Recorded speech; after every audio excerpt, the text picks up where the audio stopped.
Naam, karibu tena mtazamaji, na sasa tuvuke mipaka hadi kule Sudan, taifa ambalo limegubikwa na vita vya wenyewe kwa wenyewe. Kulingana na picha za satellite zilizotolewa juma lililopita na shirika la taasisi ya mafunzo ya afya ya umma na zile zilizopatikana kupitia maabara yao ya utafiti, kundi la Rapid Support Forces RSF limekuwa likiondoa ushahidi wa wazi kuhusu mauaji yanayotekelezwa na wapiganaji wao. Mojawapo wa mbinu zao ni pamoja pia na kuteketezwa kwa maiti za waasiriwa, huku mili mingine ikizikwa katika makaburi ya halaiki. Katika makala yafuatayo ya mgogoro wa Sudan, tunaangazia jinsi kundi hili la RSF linahusishwa na ukiukwaji wa haki za binadamu, si tu katika mji wa El Fasher pekee, bali hata katika miji ya Khartoum na Omdurman, ambayo hadi Machi mwaka huu miji hiyo ilikuwa ikidhibitiwa na kundi hilo. Mataifa ya Kenya, UAE, Chad na Sudan Kusini linalaumiwa pakubwa na jamii ya kimataifa kwa kuunga mkono kundi hilo la RSF. Makala haya yameandaliwa na Ali Manzu pamoja na Alex Kiarie.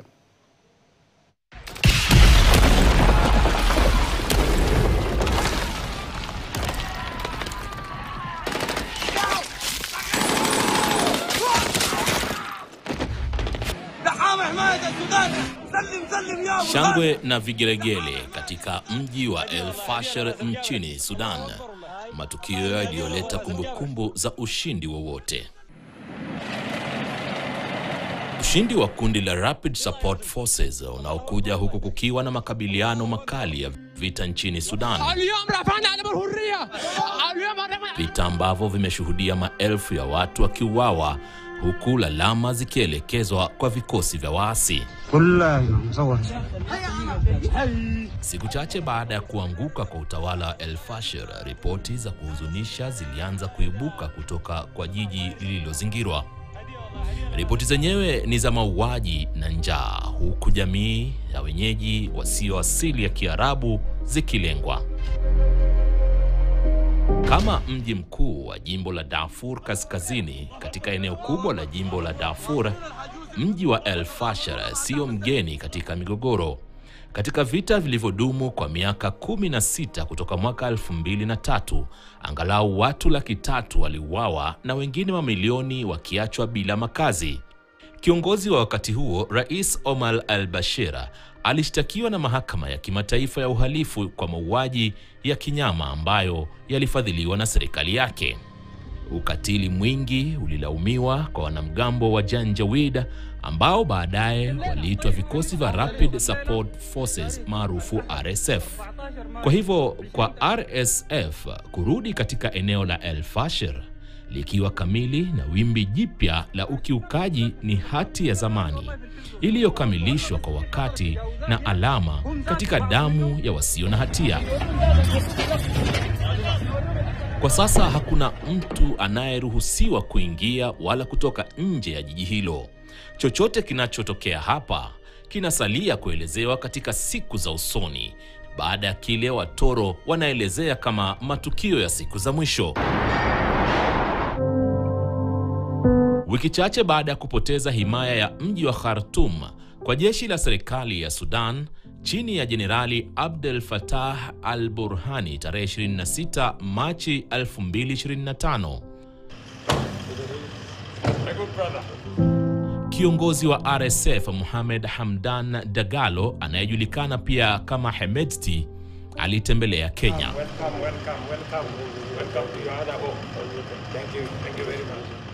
Hatua hii ilizua ukosoaji ulioelekezwa kwa kiongozi wa Kenya, Rais William Ruto, ambaye alishtumiwa vikali kuhusika katika ukatili unaohusishwa na kundi la waasi. Hemedti ni mtu mwenye utata sana nchini Sudan na eneo hilo. Mkutano wake na Rais Ruto hapa nchini pia ulishuhudia tangazo lake la serikali sambamba na Sudan mjini Nairobi, miezi kadhaa kabla ya RSF kuteka mji wa El Fasher. I'd like to thank Kenya for hosting and facilitating this gathering. A draft constitution for Sudan, which we have a transitional government for all the people who have founded this entity. Kuna madai kwamba baada ya kutimuliwa kutoka Khartoum, kundi la RSF lilirejea kwenye ngome yake na inajaribu kujitenga jimbo lake kutoka Sudan kubwa. Hata hivyo, ukiukaji wa kutisha wa haki za kibinadamu ambao unaripotiwa kutoka kwa mji wa Al-Fasher unatia wasiwasi. I think it's clear that atrocity crimes are being committed as we speak. The fact that you have a siege is already in and of itself an atrocity crime. I heard many of the witnesses, many of the survivors of this brutal violence in Al-Fasher, and their stories were horrifying to hear. There is a sense of complete impunity behind these atrocities. Mass executions, sexual violence on a huge scale, torture, and also that many of those seeking to escape, many of those survivors were then attacked on the road towards Tawila where I met them. Baada ya kulaani vikali uhalifu na ukatili wa kimataifa, RSF hivi karibuni ilitangaza kukamatwa kwa mmoja wa wapiganaji wake wakuu. Brigedia Jenerali Fateh Abdullahi Idris, ambaye anajulikana pia kama Abu Lulu, anafahamika kwa unyama wake na alirekodiwa akiwapiga risasi raia wasio na silaha na baadaye kusambaza video hizo kwenye mitandao ya kijamii. Pia alidai kupoteza hesabu ya wahasiriwa wake baada ya kukusanya mauaji makubwa 2000. Lakini wakati wa kukamatwa kwake kunaonekana kwa kiasi kikubwa kama hatua ya kundi la RSF kuokoa sura yake. Wengi wanashangaa ni Abu Lulu wangapi wapo katika vyeo na faili za RSF ambao bado hawajafichuliwa. Women and girls are being raped, people mutilated and killed with utter impunity.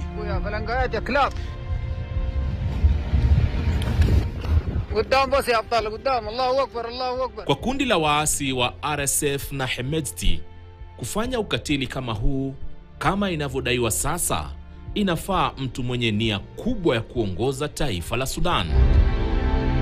Kabla ya kufukuzwa, RSF ilidhibiti sehemu kubwa ya mji mkuu wa Sudan wa Khartoum na mji wake pacha wa Omdurman. Kikundi hicho kiliacha wazi nyayo zake mbaya.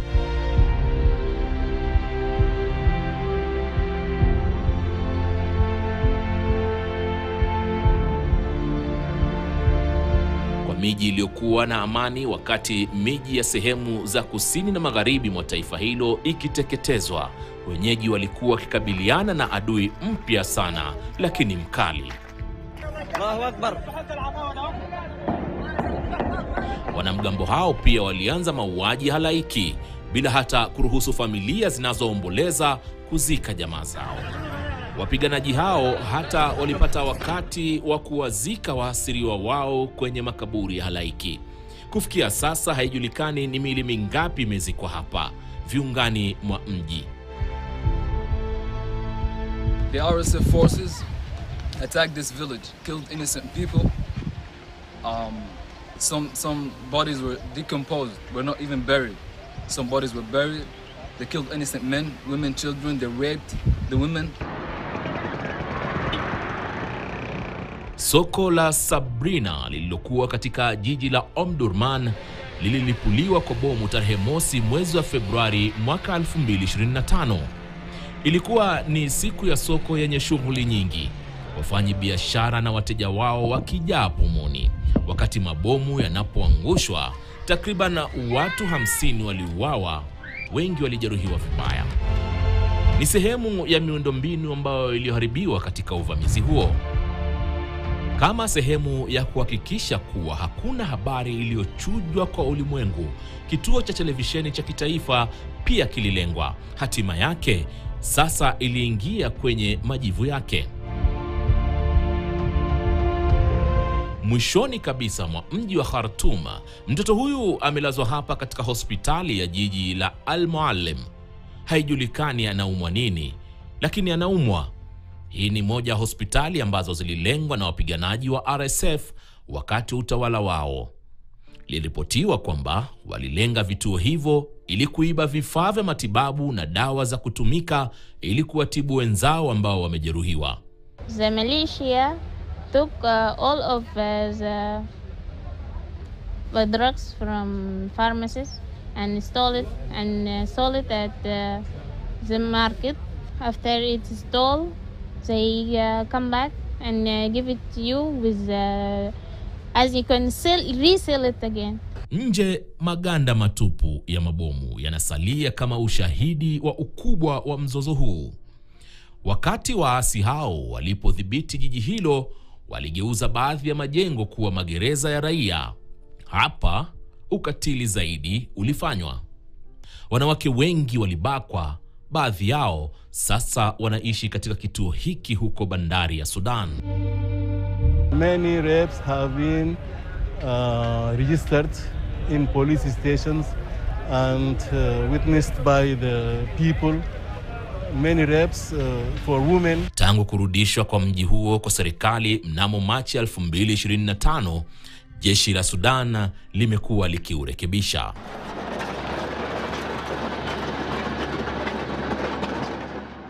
Zoezi kubwa la kusafisha linaendelea. Baadhi ya masoko ya wazi yamefunguliwa tena na wafanyabiashara wamerudi kazini.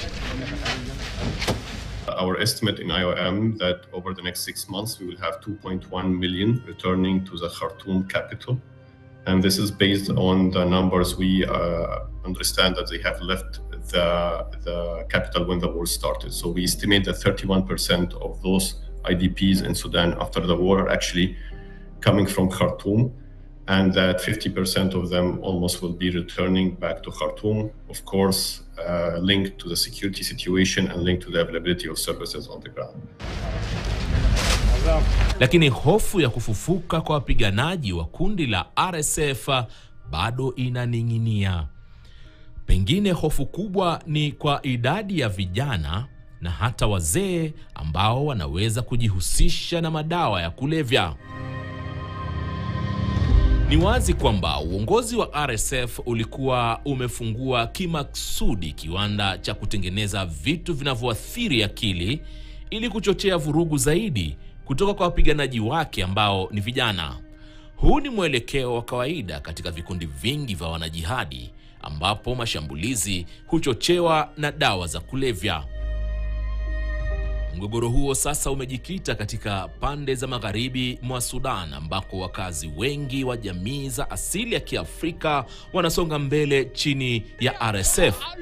Serikali ya Sudan chini ya jeshi lake imezilaumu Kenya, Umoja wa Falme za Kiarabu yani UAE, nchi jirani ya Chad na Sudan Kusini kwa kuchochea moto wa vita.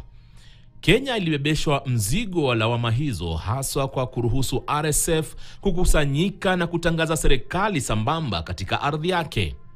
That was there in Kenya was a meeting of the civil society, meeting of church groups, meeting of Muslim leaders, meeting of women, and they were having a conversation about their country in Sudan. Such meetings have been held in Tripoli, such meetings have been held in Addis. But there are also allegations that you're involved in getting arms to the RSF. The Sudanese army says you're involved with the UAE and you're shipping arms to them. That is absolutely false.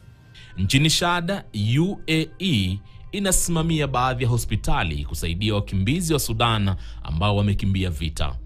Hata hivyo, Umoja wa Mataifa na mashirika mengine ya kimataifa na vyombo vya habari vimeshtumu vikali taifa hilo la Ghuba kwa kutumia vifaa hivi kusaidia RSF. Kituo cha afya huko Amjaras kimedaiwa kutumika kuwezesha uhamishaji wa silaha kwa RSF kupitia uwanja wa ndege wa karibu. Kiongozi wa RSF Hemedti ana asili ya Chad.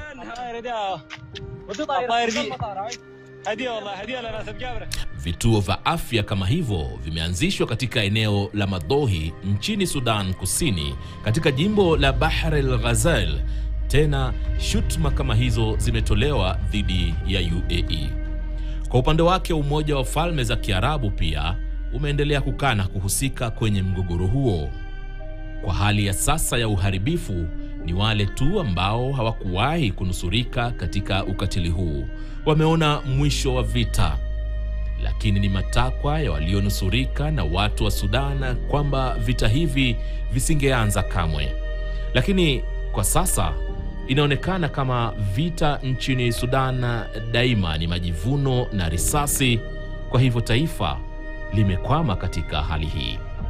Ali Manzu, KTN, Nairobi.